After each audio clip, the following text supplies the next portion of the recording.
Essula ya 53. Ani akkiriza ebigambo byaffe, era ani abikkuliddwa omukono gwa Mukama? Kubanga yakulira mu maaso ge ng'ekisimbe ekigonvu era ng'ekikola ekiva mu ttaka ekkalu. Talina mbala newaakubadde obulungi, era bwe tumulaba nga tewali na kalungi akatumwegombesa. Yanyoomebwa n'agaanibwa abantu, omuntu ow'ennaku era eyamanyiira obuyinike. Era ng'omuntu abantu gwe bakweka amaaso gaabwe bwe yanyoomebwa bw'atyo, ne tutamuyitamu kaabuntu. Mazima yeetikka obuyinike bwaffe n'asitula ennaku zaffe, naye twamulowooza nga yakubibwa, yafumitibwa Katonda n'abonyaabonyezebwa. Naye yafumitibwa olw'okusobya kwaffe, yabetentebwa olw'obutali butuukirivu bwaffe.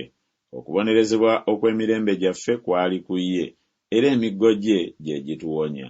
Ffe ffenna twawaba ng'endiga, twakyamira buli muntu mu kkubo lye ye, era Mukama atadde ku ye obutali butuukirivu bwaffe ffenna. Yajoogebwa naye ne yeetowaza n'atayasama kamwa ke, ng'omwana gw'endiga ogutwalibwa okuttibwa, era ng'endiga esirika mu maaso g'abo abagisalako ebyoya.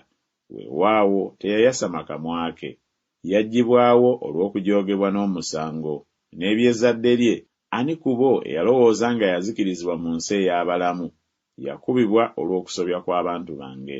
Ne bamuziikira wamu n'ababi era n'abagagga mu kufa kwe. Newaakubadde nga tagira nga kyejo, so nga temuli bukuusa mu kamwa ke. Naye Mukama yasiima okumubetenta, amunakuwazizza.